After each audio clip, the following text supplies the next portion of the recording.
ఉపమన్యువు పాల కోసం ఏడ్చాడు తల్లి దగ్గరికి వెళ్ళి. పాపం ఆవిడ మహాపేదరాలు. పిల్లలందరూ ఆవు పాలు తాగుతున్నారు. నువ్వు పేదవాడివి, నీకు తండ్రి లేడు, నీకు పాలు ఎక్కడివిరా అన్నారు. తల్లిని వెళ్ళి అడిగాడు, అమ్మా నాకు పాలు ఉండవా అమ్మా అని అడిగాడు.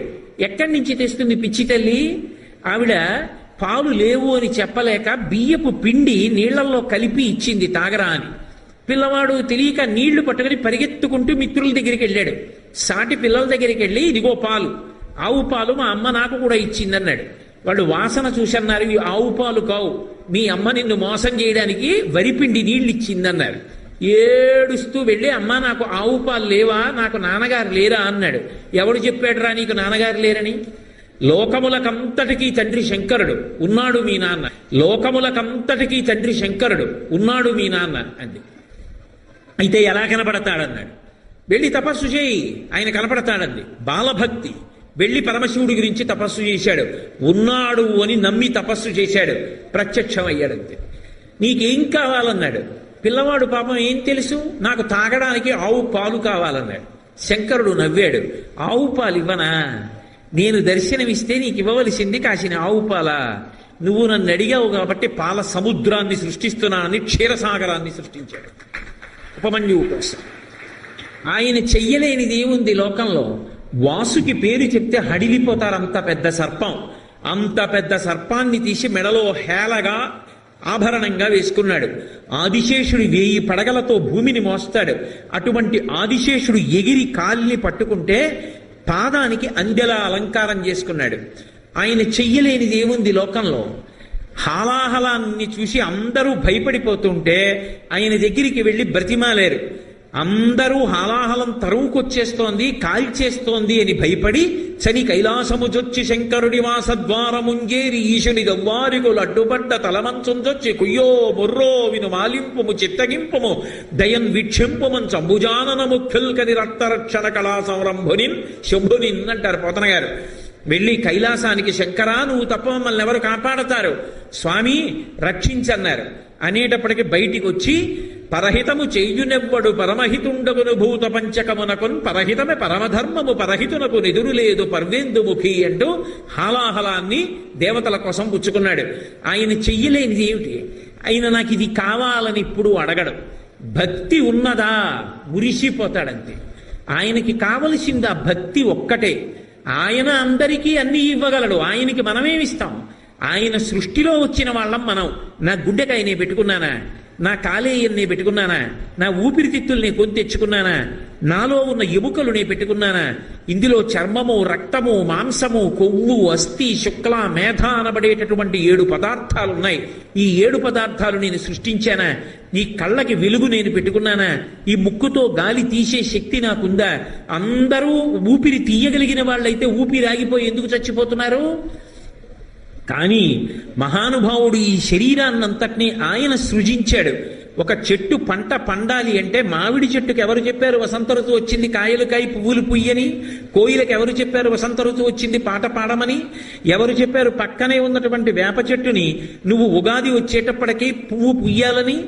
ఆ పక్కనే ఉన్నటువంటి కుంకుడి చెట్టు చేదుగా ఉన్న కుంకుడికాయ కాస్తే పక్కనున్న మల్లెతీగ సాయంకాలం అయ్యేటప్పటికీ మంచి సౌరభంతో పువ్వు పూస్తే పక్కనున్న మామిడి చెట్టు తీయటి మామిడి పండునిస్తే ఒకే భూమిలో పక్క పక్కనున్నవి ఒకదాన్నొకటి అల్లుకున్నవి ఏది ఏది పుయ్యాలో ఏది కాయాలో అదే పూస్తోంది, అదే కాస్తోంది.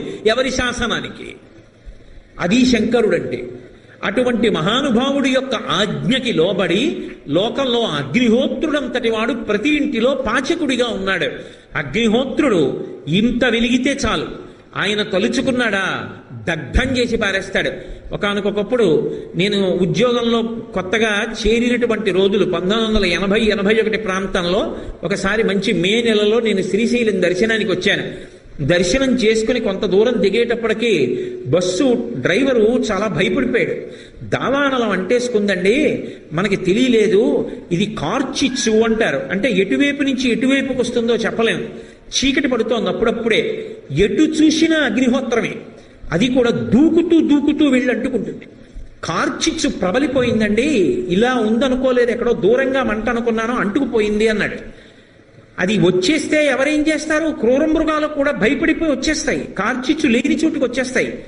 కానీ అదృష్టం, ఆ కార్చిచ్చు మా బస్సు దగ్గరికి రాలేదు. అదృష్టవశాత్తు మేమందరం లోయ దాటిపోయి కిందకి వెళ్ళిపోయాం. ఒక్కొక్క నాడు అగ్నిహోత్రం ఎక్కడో ఎండుటాకులో ఇంత రగులుకుంటుంది. రగులుకున్న అగ్నిహోత్రం అడవినంతటినీ కాల్చేస్తుంది.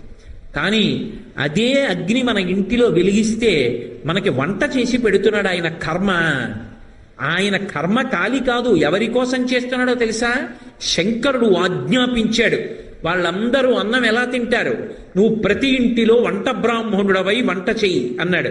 హవ్యం వహతి దేవానాం కవ్యం కవ్యాసినామపి పాకంచ కురుతే వహ్మి శంకరశైవ శాసనాత్ అని వ్యాసుడు లింగపురాణంలో చెప్పాడు. పరమశివుడు ఆజ్ఞాపించాడు కనుక ప్రతి ఇంటిలో వంట బ్రాహ్మణుడై వంట చేసి పెడుతున్నాడు. పితృదేవతలకి కవ్యమిస్తే స్వధాకారంతో పిలిస్తే అది పట్టికెళ్ళి పితృదేవతలకు అందిస్తున్నాడు. స్వాహాకారంతో యజ్ఞం చేస్తే ఆ హవిస్సుని పట్టికెళ్ళి దేవతలకు అందిస్తున్నాడు. ఈ 3 మహోపకారాలు అగ్ని ఎందుకు చేస్తున్నాడు అంటే, అదిగో శంకరుడి యొక్క శాసనాన్ని అనుసరించి మనందరినీ కాపాడుతున్నాడు. పరమశివుడే అలా ఆజ్ఞాపించి ఉండకపోతే మన బ్రతుకులుంటాయా? ఆయన అంతటి కరుణా సముద్రుడు. ఆయన చెయ్యలేనిది ఏముంటుంది? ఆయన చేష్టితములు చాలా ఆశ్చర్యకరంగా ఉంటాయి. దక్షిణ దేశంలో నందనార్రని ఒక భక్తుడు. ఒకప్పుడు ఆయనకి చిదంబరం వెళ్ళి నటరాజస్వామి దర్శనం చెయ్యాలి అనిపించింది. ఆ నటరాజస్వామి చాలా ఆశ్చర్యంగా ఉంటారు. ఒక్కొక్క చోట నటరాజస్వామి వైభవం చూసి తీరాలి. మధురై దేవాలయంలో ఉండేటటువంటి నటరాజస్వామి వారి భంగిమ చూస్తే బహు ఆశ్చర్యకరంగా ఉంటుంది. అన్ని భంగిమలను నృత్యం చేస్తాడు. ఆ చిదంబరంలో ఉండేటటువంటి నటరాజస్వామి దర్శనం చెయ్యాలనుకున్నాడు.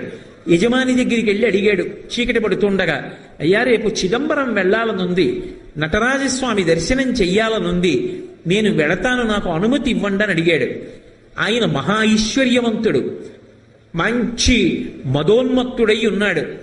ఎందుకు పంపించాలి పాలేరుని? వీడితో పనిచేయించాలి తప్పనుకున్నాడు. అని అన్నాడు, తప్పకుండా వెళ్ళు అన్నాడు. ఆ ఒక్క మాటే వినపడింది నందనారికి.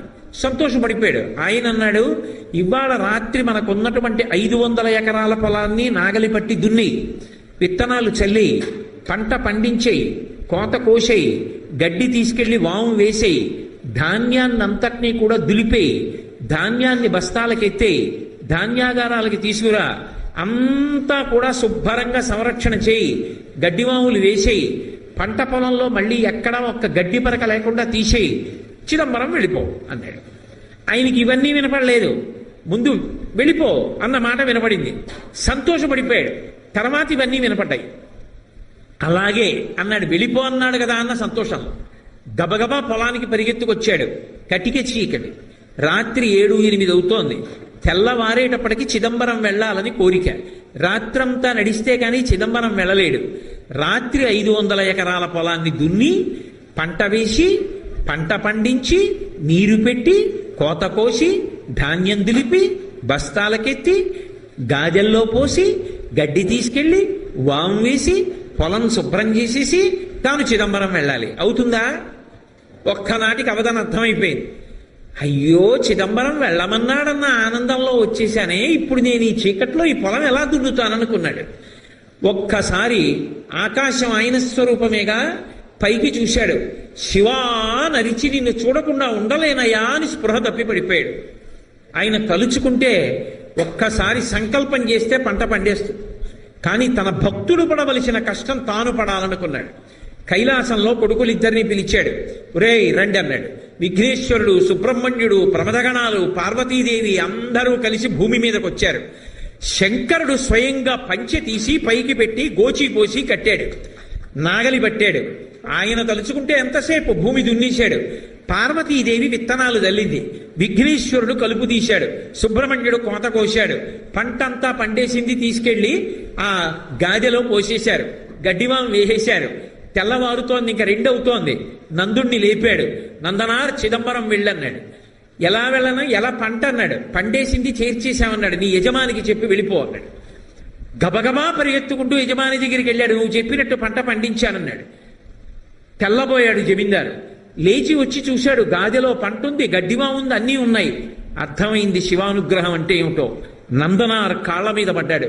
నీ భక్తి నాకు అర్థమైంది నందుడా, వెళ్ళిపో చిదంబరానికి, నేను కూడా మారిపోయాను, ఇక పైన ఇలా ప్రవర్తించనన్నాడు.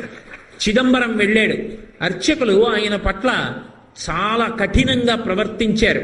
అగ్నిలో ప్రవేశించు, నీకు దేవాలయ ప్రవేశం చేయిస్తా ఉన్నారు. అగ్నిహోత్రాన్ని రగలిస్తే శివుడికి నమస్కారం చేసి అగ్నిలోకి వెళ్ళాడు. అగ్నిహోత్రం పుష్పమాలయ్యి ఆయన మెడలో పడింది. శంకరుడి దగ్గరికి వెళ్ళి నటరాజస్వామిని చూస్తూ ఆనందపడిపోయాడు. ఆ సంతోషంలో చూస్తుండగా నందునిలో ఉన్న తేజస్సు వెళ్ళి నటరాజస్వామి యందు ఐక్యమైపోయాడు. కారుణ్యామృతవర్షిణం, ఆయన దయకి హద్దుందా? ఆయన్ని నమ్ముకున్నవాడు పాడవుతాడా? సర్వకాలముల యందు తన భక్తుణ్ణి కాపాడుకుంటూనే ఉంటాడు. అవసరమైతే దెబ్బలు తింటాడు. ఒకప్పుడు తినలా. అర్జునుడు పాశుపతాస్త్రం కోసం వెళ్ళాడు. పాశుపతాస్త్రం ఇచ్చేయడం తేలిక, కానీ పాశుపతాస్త్రం పట్టుకోవాలి అంటే గొప్ప తేజస్సు ఉండాలి. అందుకే తాను అర్జునుణ్ణి కౌగిలించుకోవాలి. దానికి మిష పెట్టి మూకాసురుడన్న పంది మీద బాణం వేసినట్టుగా కావాలని యుద్ధం కల్పించుకొని ఒకళ్ళతో ఒకళ్ళు యుద్ధం చేసుకుంటూ మల్ల యుద్ధం చేసి గట్టిగా పట్టుకుని కింద పడేసి మీద పడేసి గుద్ది తాను గుద్దులు తిని తాను ఆఖరికి అర్జునుడి యొక్క గాంధీవ ప్రహారంతో దెబ్బతిని ఒక్కసారి ఆ అర్జునుణ్ణి అంతసేపు ఒకళ్ళతో ఒకళ్ళు కౌగిలించుకుని కింద మీద పడి గుద్దుకున్నారేమో. అటువంటి పరమని శివుని యొక్క శరీరంతో శరీరం కలిసింది కాబట్టి అర్జునుని యొక్క శరీరం వజ్రతుల్యమైపోయి అంత శక్తివంతంగా నిలబడింది కాబట్టి కురుక్షేత్రంలో గెలిచాడు. అడిగితే వరమిచ్చాడా? అడగకపోయినా యుద్ధం పేరుతో అర్జునుడితో యుద్ధం చేసి అనుగ్రహించాడు. అందుకు కదూ అంతటి అర్జునుడు పొంగిపోయి శ్రీకంఠలోకేశ లోకోద్భవస్థాన సంహారహారి మురారి ప్రియా చంద్రధారి మహేంద్రాది బృందారకానంద సందోహ సంధాయి పుణ్యస్వరూప విరూపాక్ష దక్షాద్వరధ్వంస కాదేవ నీదైన తత్వంబు భావించి బుద్ధి ప్రధానంబు కర్మంబు విజ్ఞాన మధ్యాత్మ యోగంబు సర్వక్రియాకారణం వచ్చు నానా ప్రకారంబులన్ బుద్ధిమంతులు విచారించ చోడిందు భావింతు ఈశాన సర్వేశ్వర సర్వసర్వజ్ఞ సర్వాత్మక నిర్వికల్ప ప్రభావ భవానీపతి నీవు లోకత్రయీవర్తనంబుల్ మహావాజు కాదగ్ని సోమార్కతోయంబులంజేసి సంసార చక్రి క్రియాయంత్రమా హుండవైతాది దేవాదిదేవా మహాదేవా నిత్యంబు రత్యంత యోగస్థితి నిర్మల జ్ఞాన దీప ప్రభజ్వాల విధ్వస్త నిస్సార సంసార మాయాంధకారోల్జిత క్రోధ రాగాది దోషుల్ యతీంద్రుల్ యతాత్ముల్ భవత్పాద పంకేరు హత్యాన డిండీర ధారానుభూతిన్ సదా తృప్తిలైరవ్యయా భవ్యసేవ్యా భవా భర్గ భట్టారకా భార్గవాగత్స కుత్సాది నానాముని స్తోత్ర దత్తావధాన లలాటేక్షణోగ్రగ్ని భస్మీకృతానంగ భస్మానులిత్తంగ గంగాధర నీ ప్రసాదంబులన్ సర్వగీర్వాణ గంధర్వులున్ సిద్ధ సాధ్యోరగేంద్ర మహేంద్రాదులున్ శాశ్వతైశ్వర్య సంప్రాప్తులైరి ఈశ్వర విశ్వకర్త సురాభ్యర్చిత నాకు అభ్యర్థితంబుల్ ప్రసాదింపు కారుణ్యమూర్తి త్రిలోకైకనాథ మహాదేవదేవ నమస్తే నమస్తే నమః అని కాళ్ళ మీద పడ్డాడు.